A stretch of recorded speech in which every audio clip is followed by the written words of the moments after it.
Detection and correction basically transmission में जब computer networks पे डाटा ट्रांसमिट कर रहे हैं तो रिसीवर साइड पे डाटा करेक्ट पहुंचा है, उसके अंदर कोई एरर तो नहीं है, उसे डिटेक्ट करना एंड करेक्ट करना बेसिकली क्या है और वो कैसे किया जाता है उसके बारे में बात करते हैं।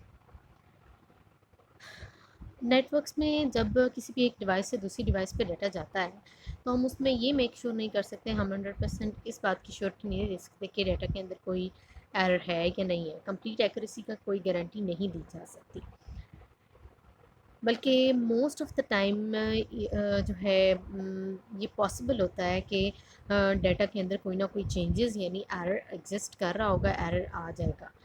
बहुत से फैक्टर्स हैं जो कि एरर ला सकते हैं। सबसे बड़ा फैक्टर नॉइस, स्पेशली जब हम एनालॉग कम्युनिकेशन कर रहे हैं, एनालॉग सिग्नल्स की फॉर्म में डाटा जा रहा है तो उसके ऊपर सबसे ज़्यादा इम्पेयरमेंट उसके अंदर एनालॉग सिग्नल, एनालॉग ट्रांसमिशन में आने वाली जो है वो नॉइस है। बहरहाल जी, नॉइस या इस जैसा कोई भी इफेक्ट, कोई भी इम्पेयरमेंट, कोई भी आपके पास जो है ऐसा फैक्टर जो कि डाटा की कम्युनिकेशन में, ट्रांसफ़र में प्रॉब्लम क्रिएट कर सके, वो डाटा को डाटा के अंदर एरर क्रिएट करता है। और जो है एरर डाटा कंटेनिंग एरर जो है वो ट्रांसफ़र होता है सेंडर से रिसीवर की तरफ। जब हम इस बात पे श्योर हैं कि डाटा कम्युनिकेशन में, डाटा ट्रांसफ़र में जो है सेंडेड डाटा के अंदर एरर आ सकता है तो फिर हमें पहले से बिफोर टाइम जो है एरर डिटेक्शन एंड करेक्शन के मैकेनिज़्म को इम्प्लीमेंट कर लेना चाहिए, उनके बारे में हमें देखना और जानना चाहिए। ठीक है, और बेसिकली इन्हीं डाटा करेक्शन एंड एरर के मैकेनिज़म्स को हमने इसीलिए OSI मॉडल के डिफरेंट लेयर्स पे पुट किया है सो दैट सेंडर से रिसीवर तक जो डाटा पहुंच रहा है, एरर उसके अंदर ये मेक श्योर कर सके कि डाटा के अंदर कोई एरर तो नहीं है, और अगर एरर है तो उसको करेक्ट भी करे। So error detection and correction कहाँ पर होती है? मोस्टली डाटा लिंक लेयर और ट्रांसपोर्ट लेयर पर होती है। डाटा लिंक लेयर पर जो एरर डिटेक्शन एंड करेक्शन है वो तब तक है जब हम नोड टू नोड डिलीवरी कर रहे हैं, यानी विद इन लैन कम्युनिकेशन कर रहे हैं। लेकिन जब हम लैन से निकल के वैन पे जाते हैं और ट्रांसपोर्ट लेयर तक पहुँचते हैं, जिसमें प्रोसेस टू प्रोसेस कम्युनिकेशन होती है, actually end to end, window to window communication होती है, वहाँ पर एरर को डिटेक्ट एंड करेक्ट करना भी बहुत ज़रूरी है। अब ये एरर डिटेक्शन एंड करेक्शन करने के लिए सबसे पहले हमें ये पता होना चाहिए कि एरर्स कितनी टाइप्स के होते हैं जो कि डाटा कम्युनिकेशन के अंदर आ सकते हैं। अगर हम डिजिटल डाटा कम्युनिकेशन की बात करें तो उसके हिसाब से हम अब और मोस्टली अब हमारे पास जो कम्युनिकेशन है उसमें डाटा डिजिटल फॉर्म में ही मूव कर रहा होता है। बहरहाल जी, हम डिजिटल डाटा कम्युनिकेशन की बात करें तो उसमें दो तरह के एरर्स आते हैं, सिंगल बिट एरर और बर्स्ट एरर।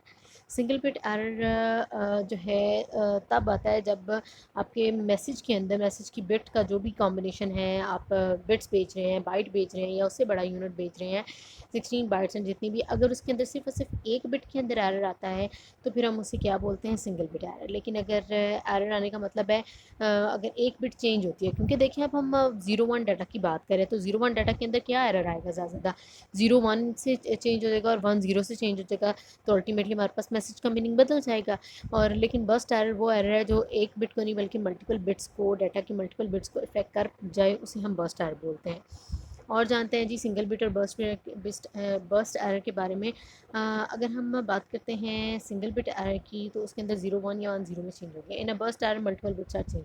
फॉर एग्जांपल, अगर हम देखते हैं कि 0.01 सेकंड्स के लिए burst of impulse noise on a transmission media, तो हमारे पास 1200 बिट्स पर सेकंड अगर हम भेज रहे हैं और एक मीडिया के ऊपर 1200 बिट्स पर सेकंड मूव कर रही हैं और उस पर 0.01 सेकंड का जो है उसके अंदर एरर आता है, तो वो बेसिकली 12 बिट्स इंफॉर्मेशन की चेंज कर देगा, क्योंकि 1200/0.01 हमारे पास 12 बिट्स आती हैं। सो एक डाटा की यूनिट जो को 1200 बिट्स हैं, 1200 बिट्स में से कम 12 बिट्स चेंज हो जाएंगी अगर नॉइस की ड्यूरेशन जो है वो 0.01 सेकेंड है। बहरहाल जी, अगर हम सिंगल बिट एरर को देखना चाहें तो सिंगल बिट एरर के अंदर लेट्स से कोई भी एक ASCII STX भेजा जा रहा है विद 8 1 2 3 4 5 6 7 ज़ीरोज़ 1 एंड 0 9 बिट्स आ रही हैं। बेसिकली 8 बिट का होता है हमारे पास ASCII कैरेक्टर, लेकिन अगर उसके अंदर एक बिट का भी चेंज आ जाता है तो उस एक बिट के चेंज की वजह से वो देखिए ASCII STX से क्या बन गया, STX से वो LF बन गया। तो सिंगल बिट एरर भी आपके डाटा के अंदर यानी सिर्फ बर्स्ट एरर डाटा के अंदर चेंजेस नहीं लाते, बल्कि सिंगल बिट एरर में अगर एक बिट भी चेंज हो जाए तब भी हमारे पास मैसेज का मीनिंग बन जाता है। लेकिन हम अगर बात करें कि सिंगल बिट एरर ज़्यादा आता है या बर्स्ट एरर ज़्यादा आता है, तो ये डिपेंड करता है कि हमारे पास कम्युनिकेशन का मोड कौन सा है। अगर तो सीरियल कम्युनिकेशन है तो सीरियल कम्युनिकेशन में ज़्यादातर जो एरर आता है वो सिंगल बिट का आता है। सीरियल कम्युनिकेशन ऐसी हमारे पास कम्युनिकेशन होती है, डाटा की ट्रांसमिशन होती है जिसमें वन वन बिट सेंड होती है, यानी पहले एक बिट जाती है रिसीवर के पास, फिर दूसरी बिट जाती है, फिर तीसरी बिट जाती है। तो जब एक ही बिट जानी है तो अल्टीमेटली उसी के अंदर चेंज आना है, तो उसी ने 0 से 1 या 1 से 0 होना है। लाइक अगर हम कह रहे हैं कि this means that each bit last only, अगर हम कहते हैं कि एक सेंडर जो है डाटा 1 मेगाबिट्स पर सेकंड की जो है ना स्पीड के साथ डाटा सेंड कर रहा है किसी भी ट्रांसमिशन मीडिया पर, तो इसका मतलब है कि 1/1 10 लाख सेकेंड्स और 1 माइक्रो सेकेंड के लिए जो है ना हर बिट उस ट्रांसमिशन मीडिया से गुजरती है, क्योंकि टोटल 1 मेगाबिट्स पर सेकेंड है। तो एक सेकेंड के अंदर आपके पास अगर 10 लाख बिट्स गुजर रही हैं तो हर बिट को गुजरने के लिए 1 माइक्रो सेकेंड चाहिए। सो अगर हम सिंगल बिट एरर अगर आ सकता है इस कम्युनिकेशन के अंदर जहाँ पे 1 मेगाबिट्स पर सेकेंड मूव कर रही हैं, अगर इस के अंदर सिंगल बिट एरर आ सकता है इस कम्युनिकेशन में, तो वो सिंगल बिट एरर अक्कर होने के लिए लेट्स से अगर नॉइज़ की वजह से एरर आता है तो नॉइज़ को भी 1 माइक्रो सेकेंड तक रहना चाहिए आपके लिंक के ऊपर। लेकिन इतनी थोड़ी ड्यूरेशन के लिए नॉइज़ लेकिन ट्रांसमिशन मीडिया के डाटा को इफ़ेक्ट नहीं करता, बल्कि हमेशा ड्यूरेशन टाइम पीरियड जो है नॉइज़ का ज़्यादा होता है। इसलिए हम कहते हैं कि सिंगल बिट एरर के आने के चांसेस कम होते हैं, क्योंकि देखें ना 1 मेगाबिट्स पर सेकेंड जो है वो 10 लाख बिट्स एक सेकेंड में मूव कर रही हैं। एक बिट को गुजरने के लिए ज़्यादा ज़्यादा 1 माइक्रो सेकेंड चाहिए। तो अगर 1 माइक्रो सेकेंड के अंदर अंदर आपके पास सिर्फ 1 माइक्रो सेकेंड का बिट नॉइस इफेक्ट नॉइस रहता है, तो फिर तो एक ही बिट चेंज होगी। लेकिन अगर एक बिट से ज़्यादा का नॉइस रहता है कहीं आपके ट्रांसमिशन मीडिया पे, तो अल्टीमेटली वो एक नहीं मल्टीपल बिट्स को चेंज कर देगा। हाउएवर अगर हम सिंगल बिट एरर की बात करें तो single bit error can occur if we are sending data using parallel. Okay, हमने कहा है कि single bit error are least likely type of error in serial data transmission. जहाँ पे एक एक बिट करके जा रही है वहाँ पे सिंगल बिट एरर के आने की चांसेस कम है, क्योंकि अगर एक बिट एक सेकंड में एक सेकंड के भी जो है 10 लाख में हिस्से में जा रही है, 1 माइक्रो सेकंड में जा रही है, तो 1 माइक्रो सेकंड के लिए नॉइस रहता नहीं है। अल्टीमेटली आपके पास सीरियल कम्युनिकेशन में सिंगल बिट एरर नहीं आता। फिर किस तरह की कम्युनिकेशन में सिंगल बिट एरर आ सकता है? पैरेलल ट्रांसमिशन में, जिसमें फॉर एग्जांपल 8 पैरेलल वायर्स हैं और 8 पैरेलल वायर्स पे एक एक बिट जा रही है, और अगर वो उनमें से कोई एक भी वायर करप्ट हो जाती है, उसके ऊपर एक भी बिट चेंज हो जाती है, एक भी वायर करप्ट हो जाती है तो उसकी बिट चेंज हो जाएगी, तो अल्टीमेटली हम क्या कहेंगे कि उस डाटा यूनिट के अंदर जो पैरेलल 8 बिट्स एक साथ जा रही हैं उसके अंदर हमारे पास कितना आएगा? उसके अंदर हमारे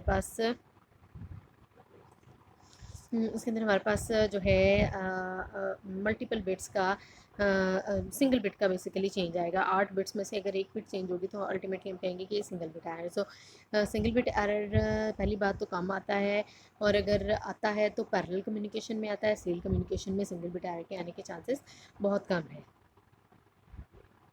बर्स्ट एरर की अगर हम बात करें तो बर्स्ट एरर में आपके पास जब भी 2 या 2 से ज़्यादा बिट्स चेंज होंगी मैसेज के अंदर, रिसीव मैसेज के अंदर, तो अल्टीमेटली हम उसे बोलेंगे कि यहाँ पे बर्स्ट एरर है।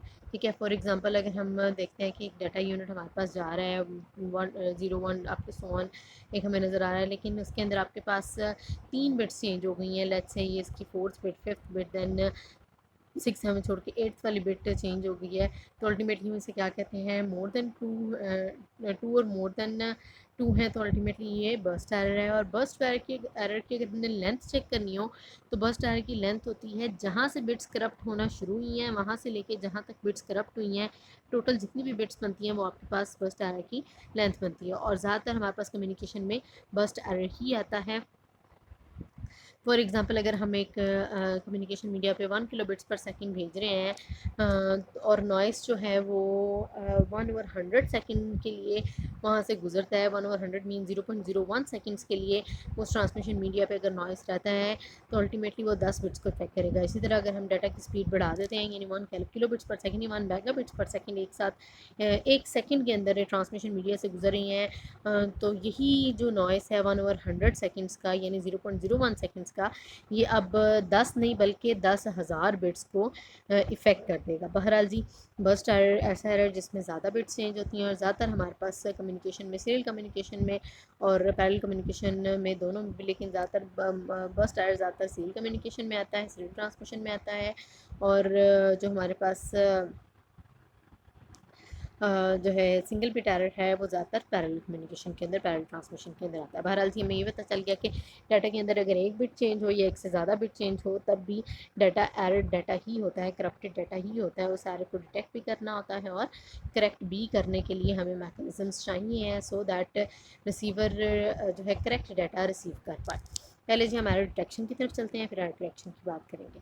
एरर डिटेक्शन, अब एरर डिटेक्शन करें कैसे, क्वेश्चन ये आता है। देखें जी, सेंडर ने रिसीवर को कोई भी डाटा का सेट भेजा, डाटा की फॉर एग्जांपल 8 बिट्स भेजी हैं या 12 बिट्स भेजी हैं या 1 मेगा बिट्स पर सेकंड का या 1 किलो बिट्स पर सेकंड की स्पीड पे उसने डाटा भेजा है, तो अल्टीमेटली जब रिसीवर उस सारे डाटा को रिसीव कर लेगा तो वो कैसे चेक करेगा, कैसे डिटेक्ट करेगा कि जो डाटा मैंने रिसीव किया है इसके अंदर कोई एरर है या नहीं है। उसके लिए या तो रिसीवर ये करे कि सेंडर जो है वो 2 कॉपीज़ रिसीवर को भेजे डाटा की, तो वो क्या करे, दोनों कॉपीज़ को बिट बाय बिट कंपेयर करके ये देख ले कि किसी कि कहीं पे जो है ना बिट्स मिसमैच तो नहीं आ रही। और ऐसा जो है मोस्ट लाइकली ये पॉसिबल नहीं है कि पहले डाटा सेट के अंदर लेट्स से अगर हम कहते हैं कि 2 डाटा सेट सेंडर ने रिसीवर को भेजे हैं, तो उन दोनों के अंदर भी तो एरर आ सकता है ना, क्योंकि अगर उसने कंपैरिजन के लिए उनको आपस में कंपेयर करना है कि कहाँ पे बिट्स चेंज है और कहाँ पे बिट्स सेम है, तो लेट्स से अगर वो 2 डाटा की यूनिट भेजता है और दोनों में एरर आ गया है, तो जब रिसीवर उनको बिट बाय बिट कंपेयर करेगा तो ऐसा तो नहीं हो सकता ना कि दोनों डाटा सेट्स के अंदर सेम ही बिट्स चेंज हुई हों। अगर सेम बिट्स चेंज हुई होंगी तब तो एरर डिटेक्ट नहीं हो पाएगा, लेकिन से डिफरेंट बिट्स होने की वजह से एक भी बिट का डिफरेंस अगर उसे नज़र आता है, सिंगल बिट का या बर्स्ट मल्टीपल बिट्स का भी चेंज नज़र आता है, तो सेंडर तो रिसीवर क्या कहता है, एरर को डिटेक्ट कर लेता है और डाटा को रिसीव नहीं करता। ठीक है जी, ये वो मैकेनिज़्म है जिसको हम बहुत आसानी से अपने कम्युनिकेशन सिस्टम के अंदर इम्प्लीमेंट कर सकते हैं। लेकिन अगर हम इसकी बात करें तो ये कोई भी सेंस नहीं बनाता। देखिए ना, एक डिवाइस को एरर्स चेक करने के लिए रिसीव्ड डाटा के 2 डाटा के एक ही डाटा की 2 कॉपीज़ रिसीव करके उन्हें आपस में कंपेयर करना पड़ता है, तो अल्टीमेटली यहाँ पर हमारे पास उसकी कॉस्ट जो है वो बढ़ जाती है और सिस्टम हमारे पास स्लो हो जाता है।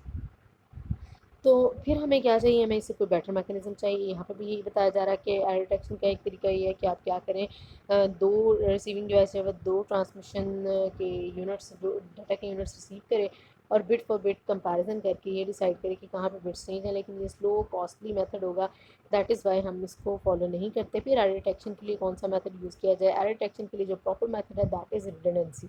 रिडंडेंसी क्या है, रिडंडेंसी एक ऐसा मेथड है जिसके अंदर बजाय इसके कि डाटा की कॉपी पूरी की पूरी भेजी जाए, यानी अगर 16 बिट्स की मैसेज आ रहा है तो 16 बिट्स एक्स्ट्रा, या चले 16 बिट्स तो हमारे पास स्मॉल डाटा यूनिट है, 16 बिट्स दोबारा भेजी जा सकती हैं। लेट्स से हम 1600 बिट्स जो है सेंडर रिसीवर को भेज रहे हैं, तो उन 1600 बिट्स को ही रिसीवर दो दफ़ा अगर रिसीवर के पास भेजेगा तो 3200 बिट्स भेजेगा।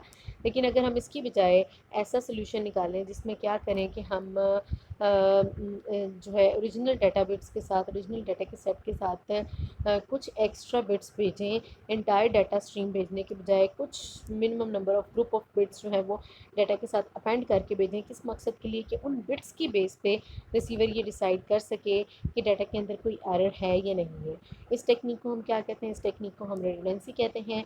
और एक्स्ट्रा बिट्स जो हैं वो रिडंडेंट बिट्स होती हैं, इसलिए जब रिसीवर रिडंडेंट बिट्स की बेस पे एरर डिटेक्शन कर लेता है और वो एक्यूरेसी ऑफ ट्रांसमिशन के बारे में कंफर्म हो जाता है, तो रिडंडेंट बिट्स को रिसीवर डाटा के साथ से रिमूव कर देता है।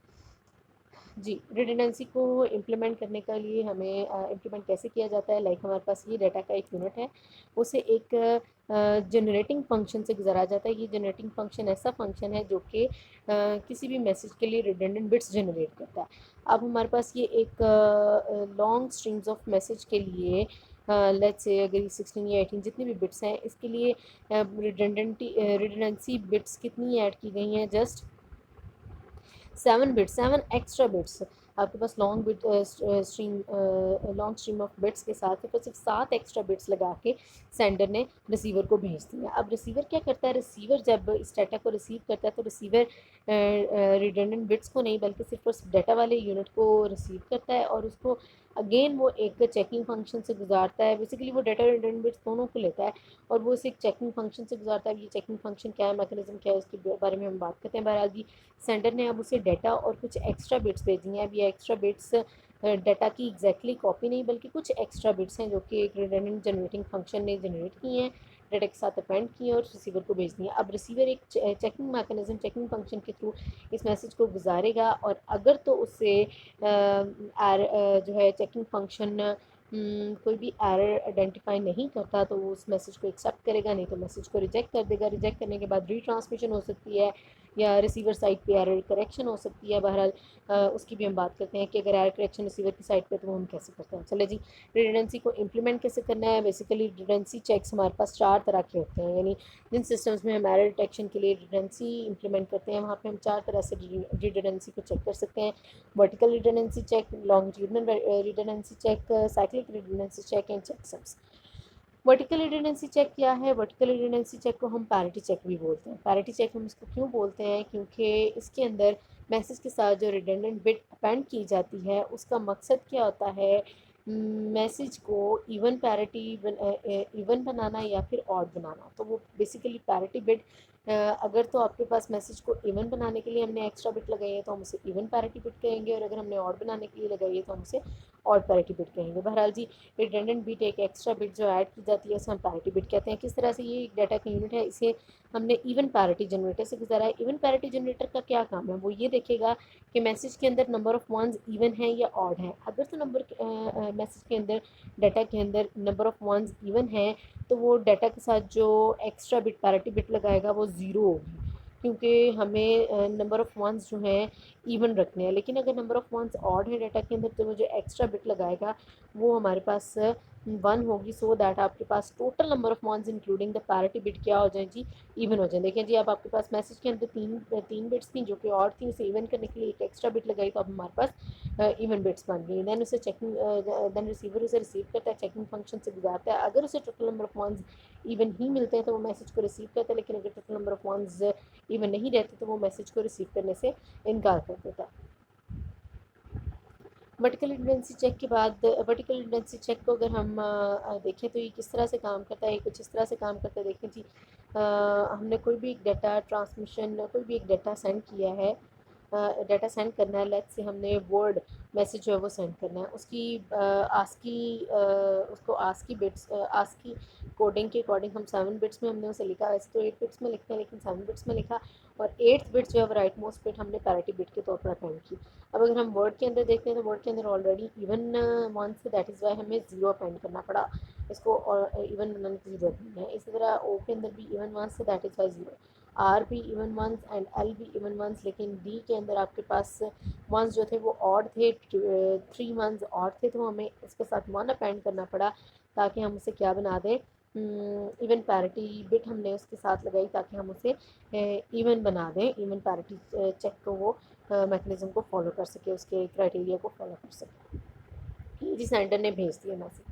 अब सेंडर ने मैसेज दिया, रिसीवर ने क्या करना है, रिसीवर ने जस्ट रिसीव्ड मैसेज के जो सेट्स हैं उसमें नंबर ऑफ वंस को काउंट करना। नंबर ऑफ वंस अगर उसे इवन मिलते जाते हैं तो उसने मैसेज को रिसीव कर लेना, लेकिन अगर उसे नंबर ऑफ वंस इवन नहीं मिलते तो वो मैसेज को रिसीव नहीं करेगा। जैसे कि ये 7654 उसे ऑड नंबर ऑफ वंस मिले तो अल्टीमेटली वो क्या करेगा, मैसेज को रिजेक्ट कर देगा।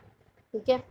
वीआरसी की अगर हम बात करें तो वीआरसी हमारे पास वर्टिकल रिडंडेंसी चेक में हमने वर्टिकली मैसेज को प्लेस किया और उसके साथ हमने एक्स्ट्रा बिट पैरिटी बिट लगाई, इवन पैरिटी बिट भी लगा सकते हैं और अगर हम ऑड पैरिटी चेक लगा रहे हैं तो फिर हमें नंबर ऑफ वंस को ऑड बनाना है और ऑड बनाने के लिए 0 या 1 अपेंड करना है। लेकिन हम इवन पैरिटी चेक में नंबर ऑफ वंस को मैसेज के ब्लॉक के अंदर वर्टिकल वाइज उसके साथ हम 0 या 1 इसलिए लगाएंगे ताकि टोटल मैसेज के अंदर including the parity bit number of ones even हो जाए। बहरहाल जी, अगर हम वीआरसी की परफॉर्मेंस को देखें तो वीआरसी हमारे पास सिंगल बिट एरर को बहुत आसानी से डिटेक्ट कर सकता है। ठीक है, लेकिन प्रॉब्लम कहाँ पे आता है, प्रॉब्लम आता है कि आपके पास क्या ये बर्स्ट एरर को डिटेक्ट कर पाता है? जी, आपके पास VRC सिंगल बिट एरर को भी डिटेक्ट कर सकता है, बर्स्ट एरर को भी डिटेक्ट कर सकता है, लेकिन सिर्फ और सिर्फ उस बर्स्ट एरर को जहाँ पे आपके पास even number of bits change हो।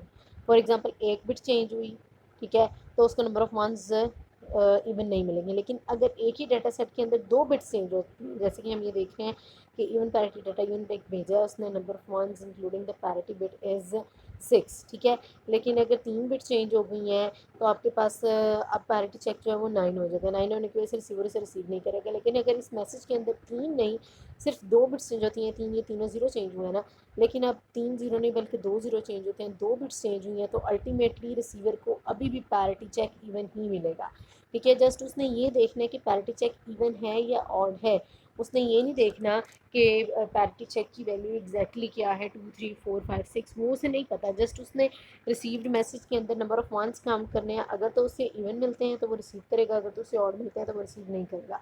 सो अल्टीमेटली VRC आपके पास सिंगल बिट एरर को डिटेक्ट कर सकता है और और नंबर ऑफ़ एरर्स को, और नंबर ऑफ़ बिट्स एरर को डिटेक्ट कर सकता है। जैसे कि वो 1 बिट चेंज है तो डिटेक्ट कर लेगा, 3 बिट्स चेंज है या 5 बिट्स चेंज है, 7 बिट्स चेंज है, up to so on even वाली सारी करेगा। लेकिन जहाँ पे ही आपके पास odd number of even number of bits change होंगी, तो अल्टीमेटली वो एक से ज़्यादा बिट्स को जब चेंज करेगा एक ही मैसेज के अंदर, इवन चेंज होगा, चाहे वो 2 बिट्स का हो, चाहे 4 का हो, चाहे 6 का हो, तो अल्टीमेटली आपके पास इवन पैरिटी चेक अभी भी इवन ही रहेगा, जिसकी वजह से रिसीवर ये अंडरस्टैंड नहीं कर पाएगा कि मैसेज के अंदर कोई एरर है या नहीं है।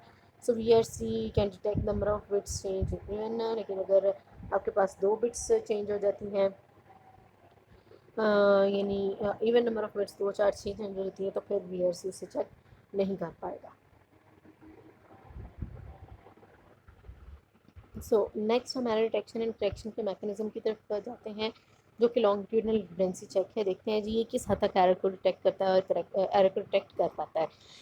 हाँ जी, LRC के अंदर क्या करते हैं हम, लॉन्गिट्यूडनल डाटा को लिखते हैं, ओरिजिनल डाटा जो भी है, और लॉन्गिट्यूडनल लिखने के बाद हम उसके साथ पैरिटी बिट्स अटैच करते हैं। जैसे कि आपके लॉन्गिट्यूडनल जो है, हमने डाटा को सारे वर्टिकली डाटा को लिख लिया, सॉरी लॉन्गिट्यूडनल वाइज हमने डाटा को लिख लिया लॉन्गिट्यूड वाइज, और हमने उसके साथ पैरिटी बिट्स अटैच की। पहले हमारे पास जो डाटा के डिफरेंट यूनिट्स के अंदर जो सबकी 8 सेट्स वाली बिट है, अगर हमने उसको चेक किया वो सारे 1 से, इसलिए हमने 0 लगाया even parity check LRC check जो है।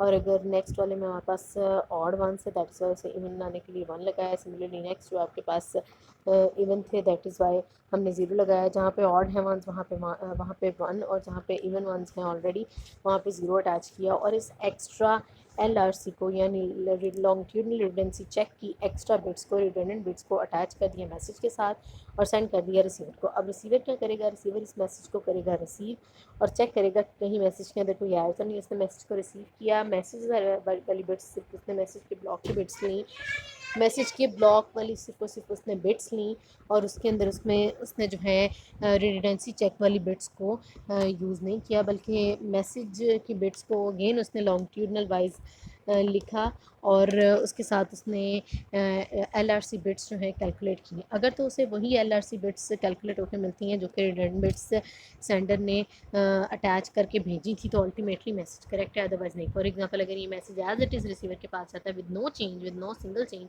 तब हमारे पास LRC वही आएगा जो कि सेंडर ने सेंड किया था, वो उसे मैच करेगा, कंपेयर करेगा रिसीवर, और मैसेज को रिसीव कर लेगा।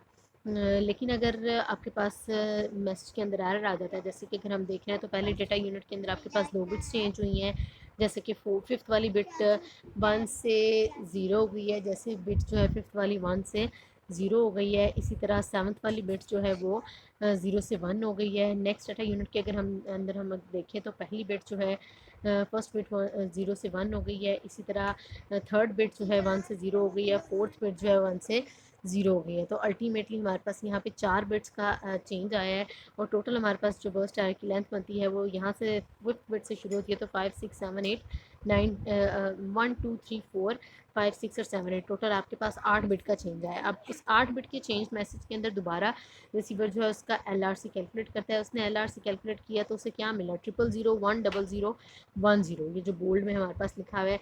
लेकिन रिसीव्ड उसका LRC क्या है, 101010। जब वो इन दोनों को कंपेयर करता है तो वो फौरी तौर पर ये अंडरस्टैंड कर लेता है कि मैसेज के अंदर एरर नहीं है, क्योंकि लॉन्गिट्यूडनल वाइज बिट्स जो हैं वो मैसेज के अंदर एरर है, क्योंकि लॉन्गिट्यूडनल LRC जो चेक सम है वो आपके पास LRC जो लॉन्गिट्यूडनल रिडंडेंसी चेक है वो आपके पास डाटा के चेक जैसा नहीं है।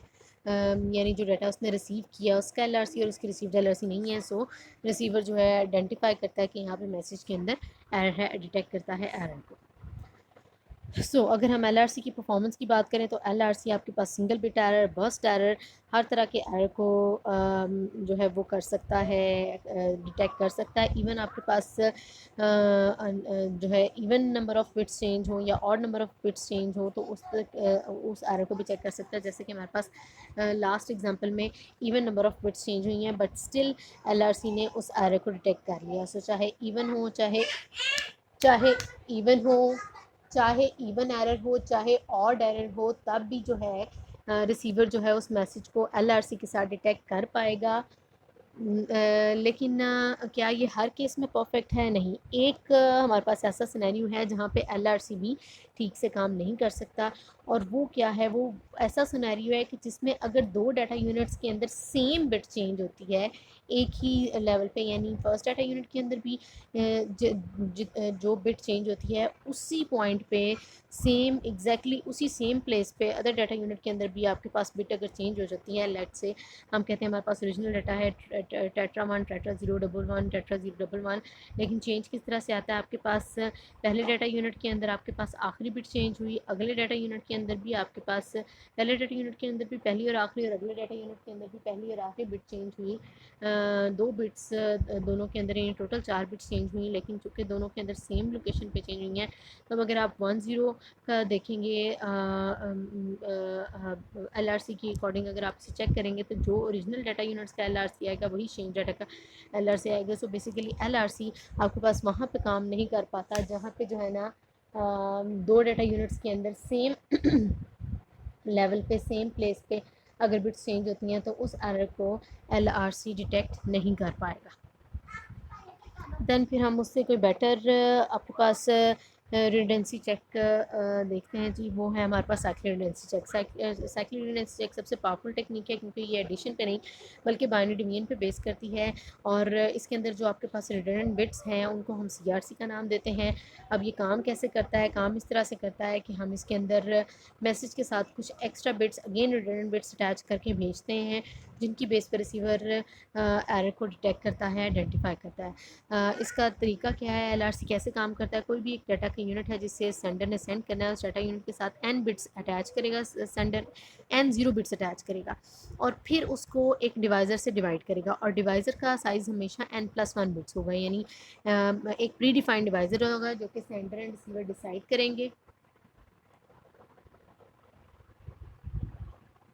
जी, साइक्लिक रिडंडेंसी चेक में क्या करना है, मैसेज सेंडर के पास जो भी डाटा का मैसेज है उसके साथ वो n बिट्स अटैच करेगा depending upon the size of divisor. Divisor जो प्री डिफाइंड डिवाइज़र है जो कि सेंडर एंड रिसीवर ने डिसाइड किया आपस में, अगर तो उसका साइज़ जो भी उसका साइज़ है n+1 बिट्स है उससे एक कम बिट, उससे एक कम यानी n बिट्स, n ज़ीरोज़ जो हैं वो अटैच किए जाएंगे डाटा के साथ, एंड देन आपके पास डाटा प्लस 0 बिट्स को इस डिवाइज़र के साथ, प्री डिफाइंड डिवाइज़र के साथ डिवाइड करके एक CRC बनाया जाएगा, और उस CRC को सेंडर जो है डाटा के साथ अटैच करेगा, एक्स्ट्रा बिट्स, एक्स्ट्रा ज़ीरोज़ हटा के डाटा के साथ अब CRC लगाया जाएगा और रिसीवर को भेज दिया जाएगा। रिसीवर डाटा और CRC दोनों को सेम डिवाइस से गुजारेगा और रिमाइंडर चेक करेगा। अगर तो रिमाइंडर उसे 0 मिलता है तो वो मैसेज को एक्सेप्ट करेगा, लेकिन अगर उसे नॉन ज़ीरो रिमाइंडर मिलता है यानी डाटा और CRC की दोबारा डिवीजन करने पर अगर उसे नॉन ज़ीरो रिमाइंडर मिलता है तो अल्टीमेटली वो क्या करता है, वो ये डिटेक्ट करता है कि मैसेज के अंदर एरर है और उस मैसेज को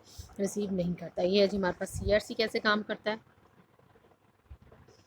सीआरसी का यानी फर्स्ट अगर हम देखें इसे थ्री स्टेप्स में ये कैसे काम करता है। सबसे पहले स्ट्रिंग ऑफ जीरोस अटैच की जाती है डाटा के साथ जो कि एन होती है, डिवाइस से एक काम। सेकेंडली डाटा को जो है ना न्यूली एलोंगेटेड डाटा जो है यानी जिसके अंदर data plus extra zero bits attach हुई हैं उन्हें एक प्री डिफाइंड डिवाइस के साथ डिवाइड करके रिमाइंडर सीआरसी फाइंड किया जाता है। अब रिमाइंडर सीआरसी को मैसेज के साथ अपेंड करके जीरोस को हटा के सीआरसी को लगा के मैसेज को रिसीवर को सेंड कर दिया जाता है और रिसीवर फिर चेकिंग के लिए दोबारा मैसेज और सीआरसी को गुजारता है, डिवाइड करता है सेम डिवाइजर से। और रिमेनिंग सीआरसी अगर ज़ीरो मिलता है तो मैसेज को एक्सेप्ट अदरवाइज रिजेक्ट करता है। देखें जी, ये सीआरसी जनरेटिंग का तरीका है। ये मॉड्यूल 2 डिवीजन को फॉलो करता है। किस तरह से, ये देखें जी, आपके पास मैसेज ओरिजिनल मैसेज क्या है 100 100 या 100 100 8 बिट्स 6 बिट्स का मैसेज है जो कि सेंडर ने रिसीवर को भेजना है।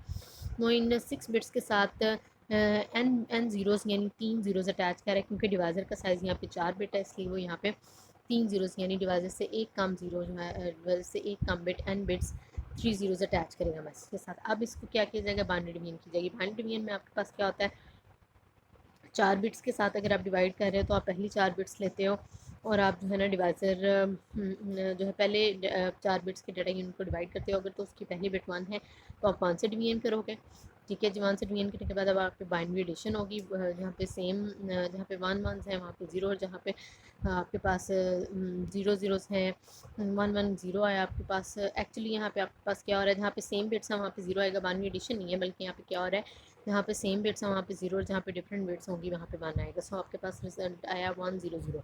ऊपर से फिर एक 0 कैरी लिया जाएगा, 4 बिट्स का यूनिट पूरा किया। अगेन स्टार्टिंग बिट जो है फर्स्ट बिट 1 है तो अगेन डिवाइजर को हम 1 से मल्टीप्लाई करके यहाँ पे लिखेंगे यानी 1 1 0 1। अगेन जहाँ पे डिफरेंट बिट्स हैं वहाँ पे 1 और जहाँ पे सेम बिट्स हैं वहाँ पे 0 आएगा। सो 1 0 1 का यूनिट हमने गेट किया। फिर ऊपर से हमने एक और 0 कैरी लिया, 4 बिट्स बनाई। देन अगेन जो है इसको डिवाइजर के साथ डिवाइड किया जाएगा और पहली बिट जो है वो उनकी बेस पे 1 या फिर 0 से मल्टीप्लाई किया जाएगा। अगेन 1 से हमने मल्टीप्लाई किया, सेम पे 1 और सेम पे 0 और डिफरेंट पे हमने जी। इसी तरह जो है इस तरह से हमारे पास ट्रिपल 1 आया और ट्रिपल 1 के साथ 0 अटैच करने के बाद अगेन 1 से हमने उसे डिवाइड किया है एंड रिजल्टेंट जो आपके पास आंसर आया उसमें अब स्टार्टिंग 0 है। That is one next time divisor को हम 0 से मल्टीप्लाई करेंगे तो ऑल ज़ीरोज़ आ जाएंगे। इसी तरह से आपके पास सेम बिट्स पे 0 और डिफरेंट बिट्स पे हमने 1 आंसर निकाला और फिर फाइनली हमने लास्ट हमारे पास डाटा यूनिट बचता है उसको भी मल्टीप्लाई की उससे भी डिवाइड किया तो हमारे पास रिमाइंडर 0 0 0 1 बना।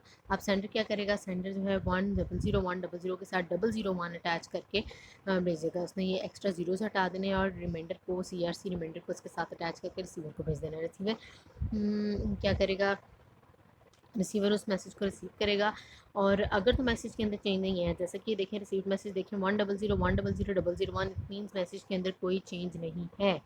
तो मैसेज को अगर वो उसी सेम डिवाइस से गुजारता है, same division same procedure follow किया जाता है, रिजल्टेंट अगर उसे ज़ीरोज़ मिलते हैं इट मीन्स मैसेज के अंदर कोई एरर नहीं है। लेकिन अगर उसे यहाँ पे नॉन ज़ीरो वैल्यूज़ मिलती तो वो क्या आइडेंटिफाई करता है, क्या डिटेक्ट करता है, that there is some error in the message और उस मैसेज को डिस्कार्ड कर दिया जाता है। ये है जी हमारे पास सीआरसी एरर डिटेक्शन का तरीका। सीआरसी के साथ हमारे पास single bit error, burst error, even error, odd error, same location वाली बिट्स का एरर, हर तरह के एरर को हम डिटेक्ट कर सकते हैं।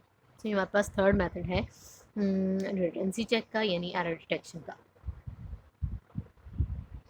जी, फोर्थ मेथड हमारे पास एरर डिटेक्शन का है चेकसम। चेकसम क्या है, चेकसम हमारे पास एरर डिटेक्शन का ऐसा मेथड है जो कि हायर लेयर्स पे यूज़ होता है। वीआरसी, एलआरसी और सीआरसी की तरह ये भी रिडंडेंट बिट्स पे ही बेस करता है और ये वंस कॉम्प्लीमेंट पे बेस करता है। वंस कॉम्प्लीमेंट किसका ये लेता है, वंस कॉम्प्लीमेंट होता क्या है कि अगर 1 है तो उसे 0 कर दिया जाए, 0 है तो उसको 1 कर दिया जाए। जैसे यहाँ पे प्लस ए में 1 0 1 0 है तो उससे उसका कॉम्प्लीमेंट क्या होगा, 0 1 0 1 होगा। अगर प्लस 0 यानी ऑल ज़ीरोज़ हैं तो माइनस 0 में वो सारे ऑल वंस होंगे। जी, एरर डिटेक्शन का मेथड जो चेकसम है वो कैसे काम करता है। चेकसम कुछ इस तरह से काम करता है कि सेंडर मैसेज के जो भी सेक्शंस हैं, सेक्शन 1 सेक्शन 2 अप टू सॉन जितने भी सेक्शंस हैं उन सबको एक चेकसम से गुजारता है और एन बिट्स का एक सम बनाता है और उस सम का फिर लेता है कॉम्प्लीमेंट और भेजता है।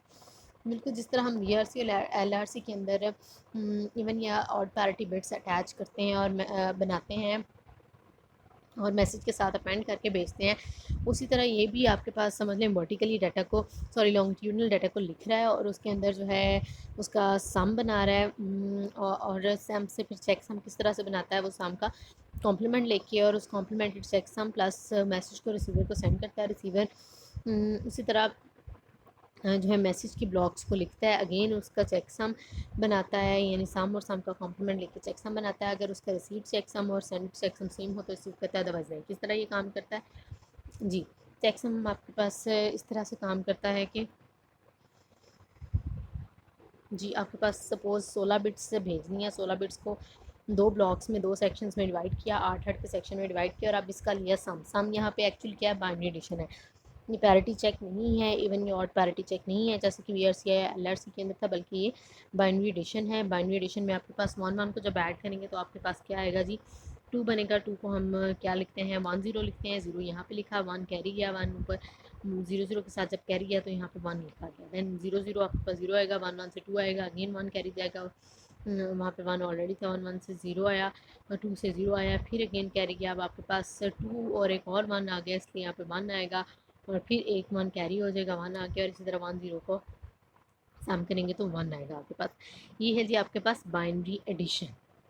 जबकि वीआरसी और एलआरसी पैरिटी चेक पे डिपेंड कर रहे थे और सीआरसी जो है वो सेकंड डिफरेंसी चेक, यानी वो सेकंड डिफरेंसी चेक में हम डिवीजन का रूल यूज़ कर रहे थे। अब ये वो सम बनाता है और इसका एक चेक सम बनाता है और फिर क्या करता है, मैसेज के ओरिजिनल मैसेज के यूनिट्स और साथ में इसका चेक सम लगा के रिसीवर को भेज देता है। सम नहीं भेजना बल्कि उसने सम का कॉम्प्लीमेंट लेना है, जो भी सम आएगा बाइनरी एडिशन का, और उसका जो है वो कॉम्प्लीमेंट लेगा और चेकसम को मैसेज के साथ अटैच करके रिसीवर को भेज देगा। अब रिसीवर के पास लेट्स से ये दोनों डाटा के सेगमेंट्स रिसीव हो रहे हैं। अगर तो इन सेगमेंट्स के अंदर कोई एरर नहीं है तो उसका जब वो सम लेगा, उसका चेक सम लेगा, तो वही चेक सम होगा जो कि सेंडर ने सेंड किया था। अगर वो दोनों चेक सम सेम आते हैं, जैसे 000 111 0 1, अगर हम अपनी पिछले एग्जांपल के अंदर देखते हैं तो ये यही है, 000 111 और 01 और 1010 और 1001 और इसी तरह सेम डाटा, यानी ये जो पहला हमारे पास सेगमेंट लिखा हुआ है और इसका चेक सम लिखा हुआ है, उसमें सारी बात है उसका सम और फिर चेकसम बनाना है और चेक दोनों रिसीव चेकसम के साथ कंपेयर करना है। अगर उसे सेम मिलता है तो ये मैसेज करेक्ट है, उसे वो रिसीव कर लेगा। लेकिन यहाँ पे देखिए आपके पास बिट्स के अंदर चेंज आया है, जैसे कि आपके पास ये फर्स्ट डाटा यूनिट के अंदर 2 सेकेंड लास्ट बिट्स चेंज हुई हैं। इस तरह डाटा सेकंड डाटा सेगमेंट के अंदर पहली 2 बिट्स चेंज हुई हैं। अल्टीमेटली आपके पास 4 बिट्स चेंज हुई हैं और जब इसका सम और चेकसम बनाया जाएगा तो उसका चेकसम आपके पास रिसीव चेकसम जैसा अगर नहीं होगा तो मैसेज को रिसीव नहीं किया जाएगा। जैसे कि अगर आप इसका सम बनाते हैं तो यहाँ पे 0 आएगा, यहाँ पे 1 आएगा, 0 और 1, अगर पहला 0 आएगा और दूसरा 1 आएगा तो उसका कॉम्प्लीमेंट लेके चेकसम में वो चेक कर पाएगा कि मैसेज के अंदर आया है या नहीं। यहाँ पे 1 आया, यहाँ पे 0 आया, नेक्स्ट 1 आएगा, नेक्स्ट आपके पास जो है 1 आएगा, फिर आपके पास 0 आएगा, फिर आपके पास 1 आएगा and up to so on. अगर उसका सम का चेकसम ले और मैसेज सेम चेकसम रिसीव ना हो तो मैसेज को रिसीव नहीं किया जाएगा। अच्छा, error is invisible if a bit in Y N is balanced by an opposite bit in Y N in the corresponding digit. अब प्रॉब्लम क्या है एलआरसी के साथ, एलआरसी की अगर हम परफॉर्मेंस की बात करें तो एलआरसी आपके पास सारे के सारे एरर्स को डिटेक्ट कर सकता है और नंबर ऑफ़ बिट्स के, इवन नंबर ऑफ़ बिट्स के एरर्स को कर सकता है। Detect most errors involving in even number of bits. मतलब एल आर सी की तरह, एलआरसी की तरह अगर हम चेकसम की परफॉर्मेंस की बात करें तो ये बिल्कुल एलआरसी जैसी है, यानी ये सारे single bit error, burst error, even error, odd error, हर तरह के एरर को चेक करता है। लेकिन सिर्फ और सिर्फ एक केस एलआरसी के अंदर भी रह जाता है और वही केस आपके पास चेकसम के अंदर भी रह जाता है जिसे आइडेंटिफाई नहीं किया जा सकता। और वो कौन सा केस है कि अगर मल्टीपल डाटा यूनिट्स के अंदर सेम लोकेशन वाली, सेम प्लेस वाली बिट्स चेंज हो जाएँ तो अल्टीमेटली आपके पास एरर को आइडेंटिफाई नहीं किया जा सकता।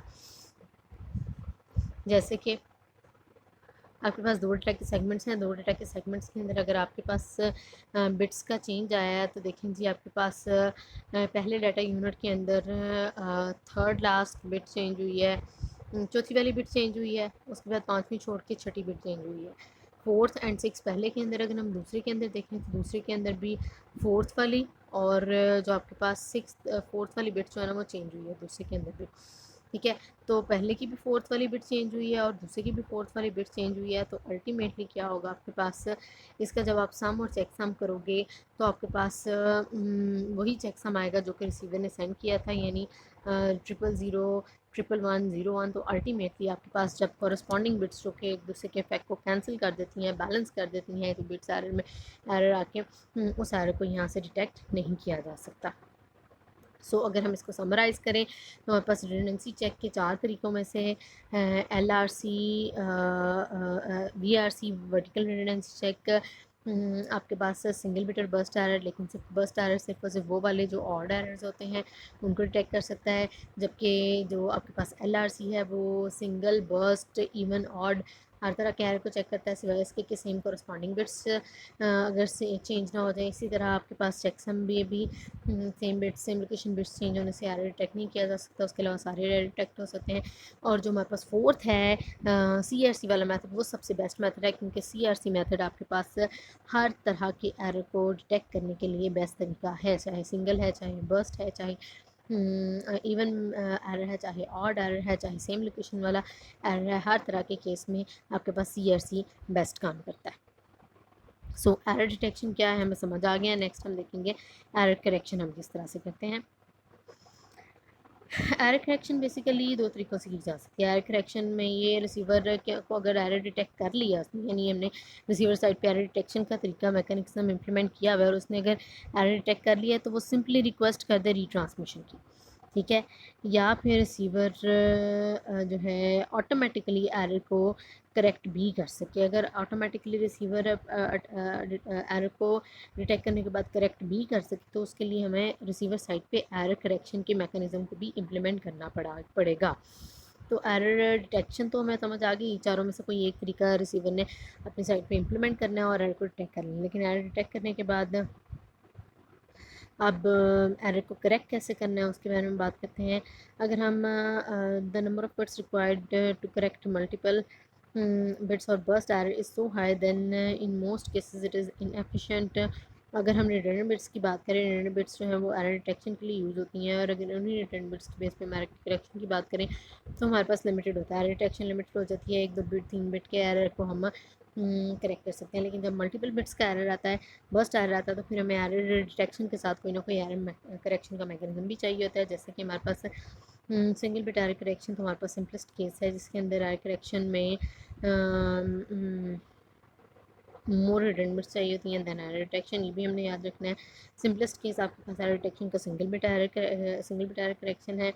और अगर हम एरर डिटेक्शन एंड करेक्शन को कंपेयर करते हैं तो एरर डिटेक्शन अगर हम एरर करेक्शन के लिए भी रिडंडेंट बिट्स को यूज़ कर रहे हैं तो एरर डिटेक्शन के लिए जितनी रिडंडेंट बिट्स से यूज़ हुई हैं उससे ज़्यादा बिट्स जो है एरर करेक्शन के लिए यूज़ होंगी। अगर आप देखें तो आपके पास अगर मल्टीपल बिट्स का भी कॉम्बिनेशन है, लाइक आप 32 बिट्स भेज रहे थे हम, जैसे VRC LRC के अंदर, तभी हम उसके साथ सिर्फ और सिर्फ 8 बिट्स रिडंडेंट बिट्स अटैच कर रहे थे। जबकि अगर हम बात करें एरर करेक्शन की, तो एरर करेक्शन में हमारे पास रिडंडेंट बिट्स को ही यूज़ करके हम एरर करेक्शन करेंगे, लेकिन यहाँ पे बिट्स जो है नंबर ऑफ़ बिट्स वो ज़्यादा यूज़ होंगी एरर डिटेक्शन की निस्बत।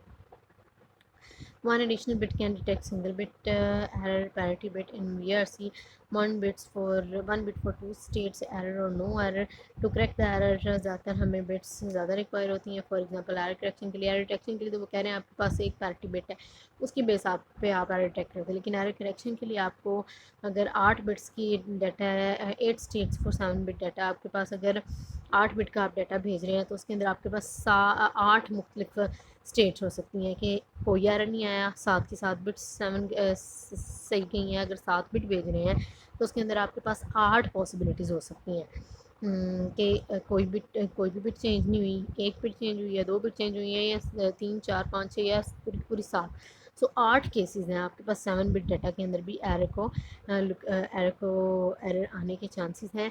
अब हमें एरर डिटेक्शन के बाद एरर करेक्शन के लिए हमें ये आइडेंटिफाई करना है कि सबसे पहले हमने ये देखना है कि 1 बिट का एरर आया, 2 बिट का एरर आया, सिंगल बिट है, बर्स्ट एरर कितनी बिट्स का है, और फिर हमने उसे करेक्ट करना है। और सबसे बड़ी बात, जो सबसे इम्पॉर्टेंट चीज़ है, वो हमने ये देखना है कि आपके पास बिट कौन सी बिट के अंदर आ रहा है। Look like 3 bits of redundancy is adequate. अगर आप what if an error occurs in the redundant bits. अच्छा, अगर हम कहते हैं कि हम रिडंडेंट बिट्स कम लगा के भेजें और कम रिडंडेंट बिट्स के अंदर अगर चेंज आ जाए, खुद एरर आ जाए, तो फिर वो एरर करेक्शन के लिए किस तरह से काम कर सकता है। सो बेसिकली हमें एरर करेक्शन के लिए ज़्यादा रिडंडेंट बिट्स चाहिए होती हैं एरर डिटेक्शन के लिए। बहरहाल कैसे करते हैं हम एरर करेक्शन के लिए हमारे पास जो मोस्ट कॉमनली यूज्ड मेथड है उसे हम हैमिंग कोड बोलते हैं। हैमिंग कोड आपके पास ऐसा कोड है जिसके अंदर आपके पास क्या मेथड है। मेथड कुछ इस तरह से है कि डेटा को पार्ट्स में डिवाइड करके हम मैसेज के अंदर आर वैल्यू ऐड करते हैं और +1 ऐड करते हैं। R must be able to indicate at least m+1 अब ये आर क्या है, आर एक्चुअली रिडंडेंट बिट्स हैं। यानी हैमिंग कोड के अंदर सबसे पहले ये डिसाइड किया जाता है कि मैसेज के साथ कितनी रिडंडेंट बिट्स ऐड की जाएँ। रिडंडेंट बिट्स डिसाइड करने के बाद उसके साथ +1 ऐड किया जाता है। अगर हम बात करते हैं कि आप अगर हम इनका कॉम्बिनेशन बनाएं तो हमारे पास क्या क्या रिलेशनशिप होना चाहिए आर और एम के दरमियान, यानी आर हमें कितना बड़ा या कितना छोटा लेना है। हमारे सामने ये क्वेश्चन है कि एरर डिटेक्शन के लिए तो थोड़ी बिट से काम चलता है, लेकिन एरर करेक्शन के लिए ज़्यादा बिट्स चाहिए। कितनी ज़्यादा बिट्स चाहिए उसके लिए हमारे पास एक फॉर्मूला है जिसकी बेस पे हम चेक कर सकते हैं कि आपको कितनी एरर डिटेक्शन की बिट्स चाहिए। For example 2r is greater than equal to m+r+1। Let say अगर आपके पास 7 बिट्स का डाटा और आप इसके साथ 4 रिडंडेंट बिट्स लगाने की कोशिश करते हैं तो 2 × 4 आपके पास क्या आएगा 8, और दूसरी साइड पर 7 + 4 + 1 आपके पास 11 आएगा। सो 24 आपके पास अगर आपके पास यहाँ पे 2 पावर r है, सॉरी ये 2 पावर r है, यानी 2 पावर अगर आप 4 लेते हो तो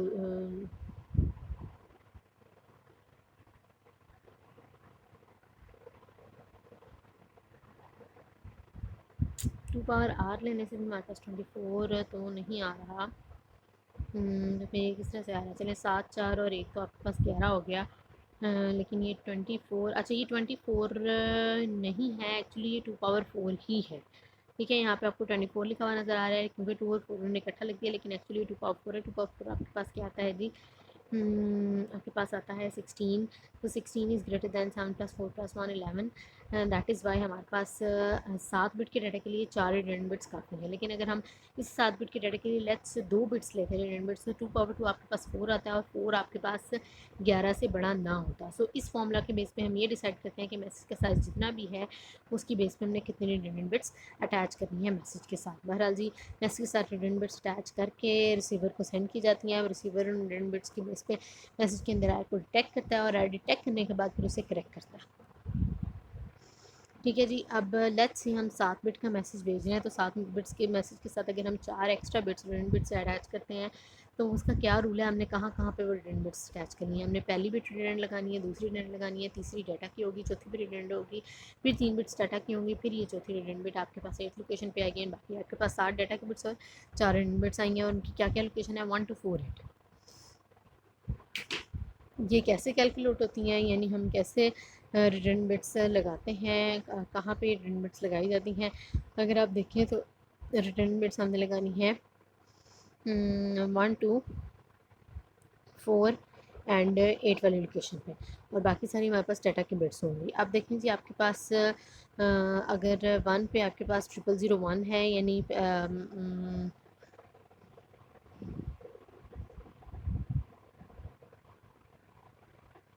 जी एक्चुअली हम R1 की अगर हम बात करें तो R1 कौन कौन सी बिट्स को के अंदर आर को डिटेक्ट एंड करेक्ट करेगा।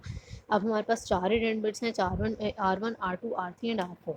कौन सी रिटर्न बिट्स कौन सी बिट के अंदर आर को डिटेक्ट कर पाएगी और करेक्ट कर पाएगी, अब उसकी बात करते हैं। R1 जो है वो पहली बिट के अंदर, तीसरी बिट के अंदर, 5वीं 7वीं 9वीं या 10वीं बिट के अंदर कोई एरर आएगा तो वो R1 की मदद से हम डिटेक्ट एंड करेक्ट करेंगे।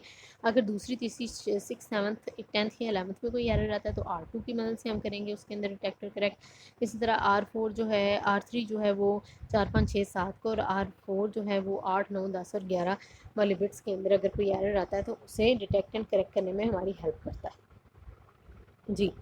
लेट्स से अब हमारे पास डाटा का यूनिट है 100 1101। अब हमने इसे 1 2 4 और 8 वाली लोकेशन छोड़ के डाटा को लेफ़्ट टू राइट हमने लिख दिया। हमने 8 को छोड़ना है, हमने 4 को छोड़ना है, हमने 2 को और 1 को छोड़ देना है और हमने यहाँ पे जो है ना डाटा लिख दिया। अब जो रिटर्न बिट्स वाली हमने खाली जगह छोड़ी है उसे हमने कैसे फिल करना है, उसे हमने ऐसे फिल करना है कि हमने ये देखना है कि R1 को फिल करने के लिए हमने देखना है कि R1 कौन कौन सी बिट्स के लिए रिस्पॉन्सिबल है। R1 रिस्पॉन्सिबल है अपने आप के लिए, 3 के लिए, 5 के लिए, 7 के लिए, 9 के लिए और 10 के लिए। तो हमने इस सारी बिट्स को जिनके लिए R1 रिस्पॉन्सिबल है डिटेक्शन एंड करेक्शन के लिए, उन सारी बिट्स के अंदर total number of ones count करने हैं। यहाँ पे तो आपके पास शुरू में कुछ भी नहीं ना होगा, ये देखेंगे आपके पास ये खाली है तो यहाँ पे कुछ भी नहीं है। 3 के अंदर देखा हमारे पास 1 है, देन 5 0 है, 7 1 है, 9 0 10 0 और 11 1। तो आपके पास टोटल वंस कितने बनते हैं? 1 को छोड़ के 3 5 7 9 और 11 के अंदर आपके पास टोटल वंस बनते हैं जी ऑड। अब उन ऑड वंस को हम यहाँ पे क्या करेंगे, इवन पार्टी चेक की तरह यहाँ पे पार्टी बिट लगाएंगे उसे और इवन बनाने के लिए। यानी इसका मतलब है कि R1 जो है जिन बिट्स के रिस्पॉन्सिबल है उनके अंदर number of bits even odd होने की वजह से हम उसे इवन बनाने के लिए यहाँ पे 1 अटैच करेंगे, यानी कि R1 आपके पास 1 कैलकुलेट होगा। अब R2 कैसे कैलकुलेट करेंगे? R2 कैलकुलेट करने के लिए देखेंगे R2 कौन कौन सी बिट्स के रिस्पॉन्सिबल है। R2 रिस्पॉन्सिबल है 3rd 6th 7th 10th और 11 बिट के लिए। सो अगेन यहाँ पे number of bits number of ones count किए जाएंगे। यहाँ पे चूँकि नंबर ऑफ़ वंस आपके पास ऑलरेडी इवन है 1 2 3 4, यानी 3 के अंदर भी, 6 के अंदर 7 और 11 के अंदर 4 वंस ऑलरेडी हैं, तो इसलिए R2 हम पैरिटी चेक के तौर पे यहाँ पे 0 लगाएंगे। रिमेट अब R4 की बारी आती है। R4 को हमने कैसे फिल करना है? R4 कौन कौन सी बिट्स के लिए रिस्पॉन्सिबल है? 5 6 7 के लिए, उसके अंदर नंबर ऑफ वंस काउंट किए, अगेन इवन है तो यहाँ पे अब हम 1 नहीं बल्कि 0 लगाएंगे। इस तरह अगर हम R8 की बात करें तो R8 चौथी रिटर्न बिट की बात करें तो वो 9 10 और 11 के लिए रिस्पॉन्सिबल है अपने अलावा। तो 9 10 और 11 के अंदर चूँकि आपके पास ऑड वंस थे इसलिए उसे पूरा करने के लिए हम उसके साथ 1 अटैच करेंगे और आपके पास जो फाइनल डाटा बनेगा वो कुछ इस तरह से होगा। 100 मैसेज का मान है आपके पास एक पहली चौथी रिटर्न बिट, दैन 7 और 6 और 5 वाली डाटा की बिट्स हैं, दैन 4 आपके पास रिटर्न बिट, दैन इस तरह 3 2 और 1 आपके पास डाटा और रिटर्न बिट्स को हम अरेंज करके आप 7 बिट के डाटा को 11 बिट्स में कन्वर्ट करके सेंडर रिसीवर को भेज देगा। ठीक है, सेंडर ने क्या किया? सेंडर ने 7 बिट्स को उनकी जगह के मुताबिक लिखा, रिटर्न बिट्स की जगह छोड़ के उन बिट्स को लिखा, फिर रिटर्न बिट्स को कैलकुलेट किया इवन पैरिटी चेक की बेस पे। और अब बिट्स को 7 से 11 बना के, 4 रिटर्न बिट्स अटैच करके 7 से 11 बना के सेंडर जो रिसीवर को भेज देगा। अब रिसीवर क्या करेगा? रिसीवर बेसिकली अब इस डाटा के अंदर एरर को डिटेक्ट करेगा और उसे करेक्ट करेगा। अगर तो रिसीवर जो है आपके पास मैसेज जो रिसीव करता है उसके अंदर वो बारी बारी कैलकुलेशन करता है, number of even parity check उसके ऊपर अप्लाई करता है। जैसे कि वो R1 को देखता है, R1 पहली रिटर्न बिट्स की मदद से जब वो रिडंडेंसी चेक करने की कोशिश करता है, डिटेक्शन करेक्शन की कोशिश करता है, वो देखता है 1 वाली बिट। अच्छा पहले ज़रा ये देख लें कि आपके पास जो डाटा रिसीव हुआ है वो करेक्ट है या नहीं। 100 10 10। अब डाटा जो सेंड हुआ था वो था 100 111 00। अगर आप इस मैसेज के अंदर देखें तो आपके पास 100 के बाद 111 नहीं बल्कि 10 आ रहा है। इसका मतलब है हमें नज़र आ रहा है कि मैसेज के अंदर एरर है, लेकिन ये एरर रिसीवर कैसे आइडेंटिफाई करेगा? रिसीवर वही फॉर्मूला लेगा, वो देखेगा कि R1 कौन कौन सी बिट्स के लिए रिस्पॉन्सिबल है। R1 रिस्पॉन्सिबल है अपने लिए 3 5 7 9 और 11 के लिए। वो उनका जो है इवन पैरिटी चेक की बेस पे कैलकुलेशन करेगा। अगर तो वहाँ पे नंबर ऑफ़ वंस इवन है तो 0 लगाएगा, लेकिन अगर नंबर ऑफ़ वंस ऑड है तो वहाँ पे वो क्या लगाएगा? 1। चूँकि नंबर ऑफ़ वंस ऑड में से मिले 1 2 3 मिले तो उसने 4 बनाने के लिए साथ 1 अटैच कर उसका जो कैलकुलेशन इवन पैरिटी चेक क्या निकाला? 1 निकाला। अटैच कहीं नहीं करेगा, जस्ट उसने इवन पैरिटी चेक 1 निकाला। इसी तरह उसने देखा R2 किस किस के लिए रिस्पॉन्सिबल है, 3 अपने लिए, 3 6 7 10 और 11 के लिए। उसके अंदर उसने अगेन पैरिटी चेक उसके ऊपर देखा 0 1 1 0। 0 1 के अंदर आपके पास टोटल 3 वंस हैं तो उसने अगेन 1 यहाँ पे लगा दिया। इसी तरह उसने थर्ड पैरिटी चेक यानी R4 को देखा। R4 तो 7 6 5 के लिए रिस्पॉन्सिबल है। अगेन आपके पास नंबर ऑफ़ वंस इवन है, ऑड है, दैट इज़ इवन बनाने के लिए हमने उसका पैरिटी चेक इवन कैलकुलेशन के लिए साथ पैरिटी चेक 1 लगाया। और लास्ट वाला हमने देखा 8 9 10 और 11। वहाँ पे आपके पास क्या आया? Number of ones already even थे, हमने जस्ट उसके साथ 0 अटैच किया और ये हमारे पास फाइनल आपके पास रिज़ल्ट आया रिसीवर की एरर डिटेक्शन का। अब जी एरर डिटेक्शन का रिज़ल्ट क्या है? अगर आप इन 7 बिट्स को इन 4 बिट्स को बाइनरी से डेसिमल में कन्वर्ट करते हैं तो आपके पास 7 आंसर आता है। 7 आंसर आपको क्या बताता है? पहली बात तो कि अगर आपके पास यहाँ पे नॉन ज़ीरो पैरिटी चेक मिलता है रिसीवर को अगर नॉन ज़ीरो पैरिटी चेक मिलता है तो इसकी बेस पे वो कंफर्म है, वो श्योर है कि मैसेज के अंदर एरर आया है। लेकिन कौन सी बिट में एरर आया है और उससे करेक्ट कैसे करना है, जब तक वो बिट नहीं मिलेगी तब तक उसे करेक्ट नहीं किया जा सकेगा। ये देखें जी, ये जो इसकी बाइनरी को डेसिमल में हमने कन्वर्ट किया तो हमें वो बिट भी मिल गई जिसमें एरर था। अब ज़रा एक चीज़ नोटिस करें, ये जो 3 वंस आए हैं कौन कौन से पैरिटी चेक की वजह से आए हैं? R1 रिडंडेंसी चेक की वजह से, R2 की वजह से और R4 की वजह से। और अगर हम देखें तो R1, R2 और R4 तीनों के तीनों 7th वाली बिट के लिए रिस्पॉन्सिबल थे, इसलिए 7th वाली बिट चेंज होने से इन सब की हमारे पास कैलकुलेशन 1 आई। लेकिन अगर 7th वाली बिट चेंज ना होती तो यहाँ पे हमारे पास सारे के सारे ज़ीरोज़ आते। ज़ीरोज़ आने का मतलब है नो एरर आने के बाद हमें ये जानने की कोशिश ही नहीं करनी होती कि कहाँ पे एरर, चूँकि है ही नहीं तो फिर हमें वो बिट फाइंड आउट नहीं करनी। लेकिन अगर हमें पता चल गया कि एरर है तो कौन सी बिट में एरर है, हमने वो फाइंड आउट किया, 7th बिट में एरर है। तो अब क्वेश्चन आता है इसे करेक्ट कैसे करना है। अगर तो सिंगल बिट का एरर है तो करेक्ट करना बहुत आसान है। सिंपली हम क्या करते हैं, अगर 1 से 0 हो गया तो हम उसे 1, अगर 0 हो गया तो उसे हम 1 कर देते हैं, और अगर सम बिट 1 होती तो हम उसे 0 कर देते हैं। ये आपके पास एरर करेक्शन, सिंगल बिट का एरर करेक्शन हम किस तरह से करते हैं हैमिंग कोड में से। हम मैसेज के साथ एक्स्ट्रा रिडंडेंट बिट्स लगाते हैं, लेकिन रिडंडेंट बिट्स कितनी होनी चाहिए? इतनी होनी चाहिए कि आपके पास 2 power r must be greater than equal to m+r+1। Redundant bits जानने के बाद उसकी जगह क्या होती है हैमिंग कोड के अंदर? अगर आपके पास 7 बिट्स का, जितनी भी बिट्स का कॉम्बिनेशन है उसमें से अगर 4 रिडंडेंट बिट्स हैं तो 4 रिडंडेंट बिट्स की जगह क्या है? पहली बिट, दूसरी बिट, चौथी बिट और 8वीं बिट। हम रिडंडेंट बिट्स को लगाते हैं, उसके साथ पैरिटी चेक की बेस पर रिडंडेंट बिट्स को के अंदर 1 या 0 पुट करते हैं और अपेंड करके रिसीवर को भेजते हैं। रिसीवर उसके अंदर दोबारा से रिडंडेंट बिट्स की बेस पे इवन पैरिटी चेकिंग करता है। अगर उसे चेकिंग में ऑल ज़ीरोज़ नहीं मिलते तो वो कंफर्म करता है कि एरर है, और जो भी उसके पास बाइनरी आती है उसे डेसिमल में कन्वर्ट करके से भी पता चल जाता है कि कौन सी बिट के अंदर आ रहा है, और सिंगल बिट एरर को करेक्ट करने के लिए जस्ट वो 0 को 1 और 1 को 0 से चेंज कर देता है। That's all about the error detection and correction, जो कि रिटर्निंग लेयर पे भी और most of the time transport layer पे परफॉर्म की जाती है। यानी सेंडर ने, रिसीवर ने सबसे पहले मैसेज के अंदर एरर को डिटेक्ट करना है, एरर डिटेक्ट करने के लिए रिडंडेंसी चेक अप्लाई करेगा, और एरर को करेक्ट करने के लिए रिडंडेंसी चेक के बाद वही फाइंड करेगा कौन सी बिट में एरर है और फिर उसे करेक्ट करेगा। लेकिन व्हाट अबाउट बर्स्ट एरर? अगर बर्स्ट एरर आ जाता तो फिर हम उसके लिए किस तरह से एरर को करेक्ट करेंगे हैमिंग कोड के थ्रू, वो आपको कैलकुलेट कर फाइंड आउट करना है। वो आपकी असाइनमेंट है जिसे आपने कल तक मुझे प्रोवाइड करना है।